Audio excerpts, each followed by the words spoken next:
오늘 우리가 함께 읽은 누가복음 2장은 너무나도 잘 아는 말씀입니다. 11절에 특별히 말씀을 보니까 오늘 다윗의 동네에 너희를 위하여 구주가 나서시니 곧 그리스도 주시니라.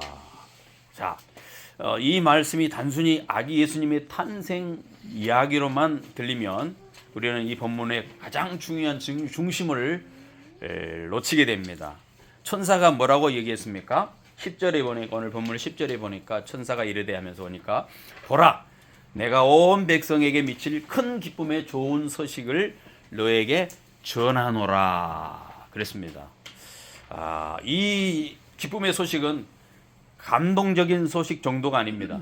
이건 하나님이 인류 역사를 바꾸신 결정적인 선언입니다. 2000년 전에 이 기쁜 소식이 왜 오늘에게도 우리에게도 기쁜 소식인가? 그것은 온 인류를 구원하시는 예수 그리스도의 탄생을 알리는 그런 소식이기 때문에, 그리고 그 소식이 2000년 전에 예수님께서 이 땅에 오심으로 성취되는 소식이기 때문에 그것이 큰 기쁜 소식이라는 겁니다. 첫 번째로 우리가 기억해야 할 것은 이 기쁨은 갑자기 생긴 기쁨이 아니라는 거예요. 여러분, 우리가 예수님의 탄생을 즉흥적인 2000년 전에 어느 날 갑자기 탄생했다 이렇게 생각하면 안 됩니다. 구속사적으로 보면 우리가 누가복음 2장에 있는 말씀을 보는데요. 창세기 3장에 보면 창세기 3장 15절에 보니까 하나님께서 여인의 후손을 보내주시겠다 약속이 있습니다. 이 약속이 성취되는 순간이 언제냐? 바로 2000년 전에 예수님께서 여인의 후손으로 이 땅에 오셨다라는 거예요. 창세기에 예언했던 아담이 죄 지었을 때 하나님이 이미 여인의 후손을 약속을 해주셨는데, 여인의 후손이라는, 왜 여인의 후손일까요? 남자를 모르는 동정녀 마리아를 통해서 오는 후손이 있다라는 얘기죠. 그 약속을 창세기 했는데 창세기 쭉 들어보면 아브라함에게도 말합니다. 아브라함에게 내 씨로 말미암아 만민이 복을 받게 될 것이다. 내 씨가 누구입니까? 아브라함으로 후손을 통해서. 그래서 우리가 아브라함과 다윗의 자손 예수 그리스도의 족보라 하면서 쭉 이야기하잖아요. 자, 아브라함의 후손으로 내 씨로 말미암아 만민이 복을 받을 것이다. 이렇게 하나님께서 약속을 해주세요.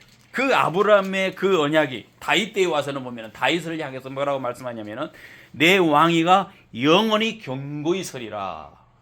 다윗의 그 왕위가 견고가 아니라 다윗이 언약의 왕위로서 그 왕위를 견고하게 세울 것이다 라고 하는 이야기가 사무엘하 7장에 나옵니다. 그 모든 약속이 저 베들레헴 땅에서 2000년 그날 그 약속이 베들레헴 말구유에 전부 모이게 되는 것이고, 그때 천사가 그 얘기를 하는 거예요. 큰 기쁨의 소식이다. 그것이 오랜 기다림 끝에 오는 기쁨의 소식이라는 거예요. 창세기에 예언했던 여인의 후손으로, 약속의 후손으로 오시겠다고 하는 그 약속이 이제 드디어 실패하지 않고 성취되는 그런 날이다라는 것이죠. 그래서 그것이 큰 기쁨이라는 거예요. 갑자기 생긴 것이 아니라는 겁니다. 또 이 좋은 소식은요, 보니까 성경에 보니까 힘 있는 자에게가 아니라 낮은 자에게 먼저 임했다라는 사실입니다. 여러분, 하나님이 이 엄청난 소식을 로마 황제에게 알리지 않았습니다. 예루살렘의 대제사장들, 종교 지도자들에게도 알리지 않았습니다. 어디로 가셨습니까?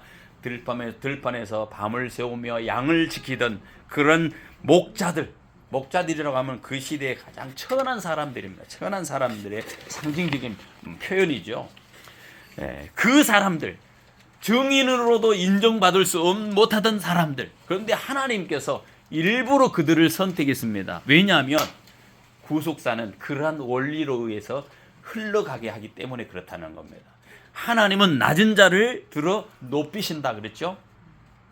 그 하나님, 없는 자를 통해 있는 자를 부끄럽게 하신다고 하는 그 하나님, 그 은혜를 보여주기 위해서 그 낮고 천한 목자들에게 먼저 소식을 전해 주셨습니다.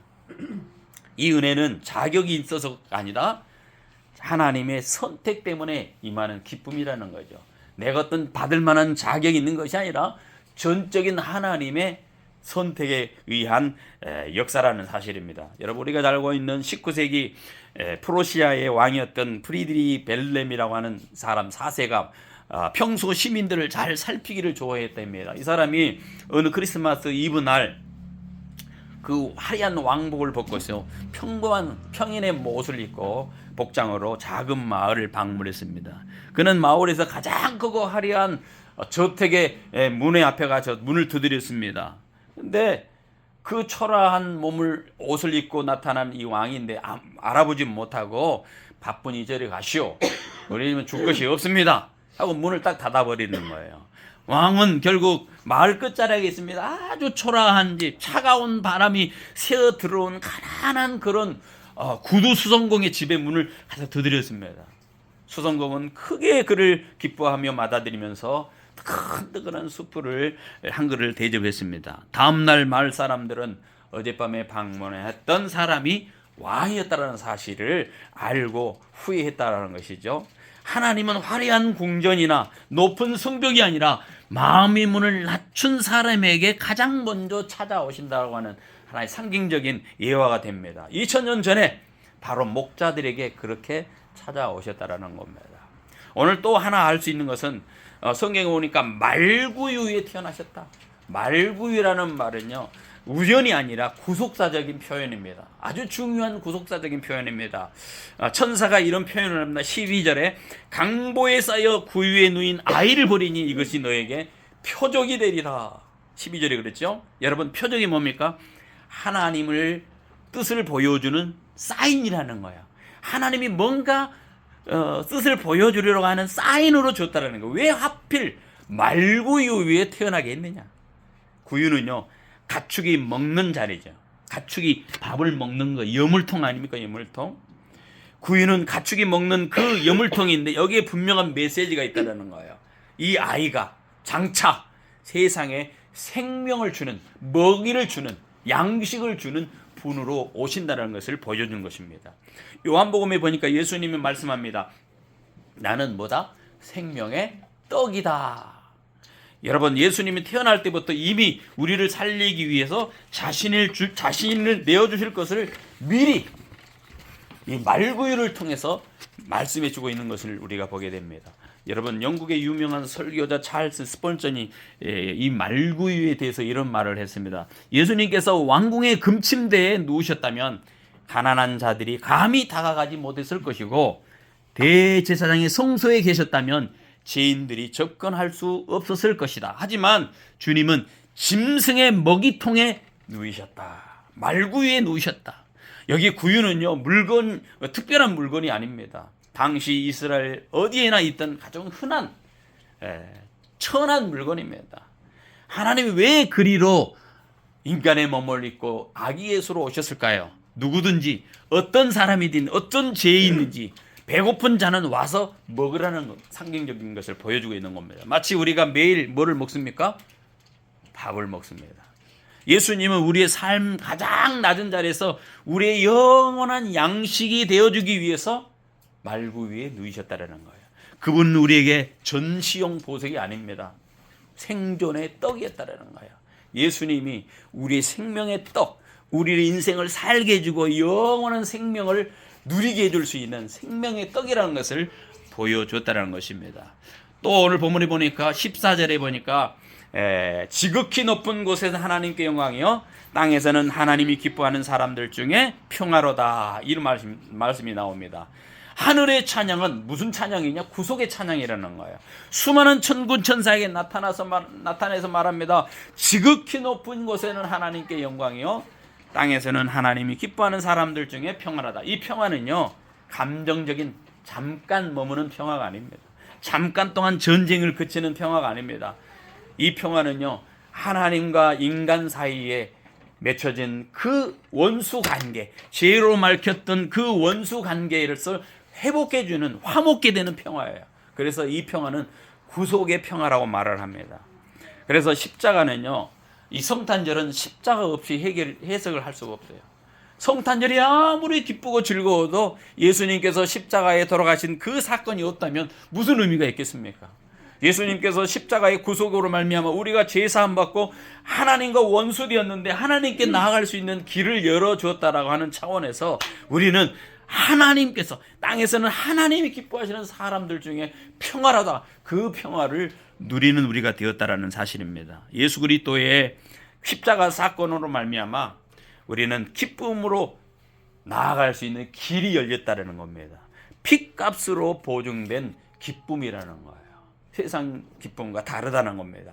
또 하나 여기서 알 수 있는 건 15절에 보니까 목자들은요 듣는 자에게 증언자로 살았다는 것이죠. 목자들이 가만히 있지 않았습니다. 그 소식을 듣고 말씀을 듣자마자 뭐라고 했습니까?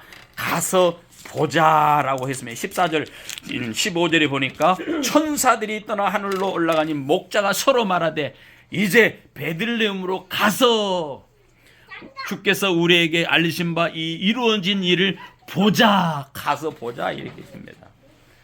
여러분 주님께서 우리에게 알리신 바 이루어진 일을 보자라는 거예요. 언약이 성취되고 그렇게 메시지로 말씀하신 그것을 가서 한번 보자. 보고 나서 뭐를 했습니까? 전합니다. 전해. 여러분 여기서 우리의 중요한 사실 하나 합니다. 구속사를 경험하는 사람, 구원의 은혜를 아는 사람은 가만히 입을 닫고 있는 것이 아니라 복음의 증인으로 살아간다는 거예요. 이 은혜를 받았다. 이 구원을 받았다. 하나님이 이 땅에 인간의 몸을 이 땅에 입고 아기 예수로 이 땅에 오셨다. 그 일이 나의 죄를 속하기 위해서 십자가에 죽으시기 위해서 그리고 부활하기 위해서 그리고 영원한 생명을 주시기 위해서 오셨다라고 하는 사실을 우리가 고백하고 간증해야 될 줄 믿습니다. 여러분 이 오늘 성탄의 기쁨은요 카드로만 장식으로만 끝나는 기쁨이 아닙니다. 우리가 무엇 해야 될 기쁨? 전해야 될 기쁨. 전해야 될 기쁨입니다. 제2차 세계대전 당시에 포롱 수용소에 갇혀 있는 사람들에게 가장 두려운 곳이 있었습니다. 배고픔보다 더 큰 두려움이 있습니다. 바로 잊혀짐이었습니다. 잊혀짐. 그러던 어느 날 몰래 숨겨온 라디오를 통해서 전쟁이 끝났다. 연합군이 승리했다라고 하는 짧은 소식을 전했습니다. 아직 수용소의 문은 열리지도 않았고 보초병들은 여전히 총을 들고 보초를 쏘고 있는데 그들 소식을 들은 포로들은 눈빛이 달라지는 거야. 야, 연합군이 이겼다. 더 이상 우리는 포로가 아니다. 절망할 수 없다. 기쁨이 있다. 서로 껴안고 눈물을 흘리면서 옆방 포로들에게 벽을 두드리면서 이 소식을 전했다라는 거야. 우리가 이제 해방되었다. 연합군이 승리되었다. 얼마나 큰 기쁨입니까? 여러분 기쁜 소식, 가스펠, 굿뉴스 이것은 환경이 바뀌기 전에 이미 우리 마음을 바꾼다라는 거예요. 우리가 예수 그리스도의 그 기쁜 소식이 우리 속에 들어오면 그 기쁨 소식이 환경이 안 바뀌어 있더라도 그 기쁨으로 말미암아 우리가 그 기쁨을 표출할 수밖에 없다는 거예요. 목자들이요 아기 예수님을 보고 돌아가며 만나는 사람마다 소식을 전했던 것처럼 진짜 우리가 성탄의 기쁨을 깨닫는 사람은 그것을 마음속에 간직하고 있을 뿐만 아니라 그 간직한 그 말씀을 다른 사람에게 알려준다는 거예요. 침묵할 수 없다는 겁니다. 보라, 와보라. 내가 예수 그리스도가 탄생하는 이 소식을 들었다. 가서 보고 전했다는 거예요. 여러분과 제가 그런 생이 되기를 소원합니다. 성도 여러분, 누가복음 2장의 큰 기쁨의 좋은 소식은 이렇게 말합니다. 하나님이 약속을 하시고 그 약속을 지키셨다. 구주로 오셨다. 구속은 이미 시작되었다. 이미 예수 그리스도로 온 말미암아 이 구원의 역사가 시작되었다는 것을 선포했다는 거예요. 오늘 또 우리의 삶이 어렵고 세상이 어두워 보여도 이 기쁨은 사라지지 않습니다. 왜냐하면 이 기쁨의 근거는 우리의 상황이 아니라 이미 오신 구주 예수 그리스도로 말미암은 기쁨이기 때문에 그렇습니다. 오늘도 이 기쁨, 큰 기쁨을 품고 목자들처럼 구속의 증인으로 살아가는 우리 모두가 되기를 주님의 이름으로 간절히 소원합니다. 기도하겠습니다.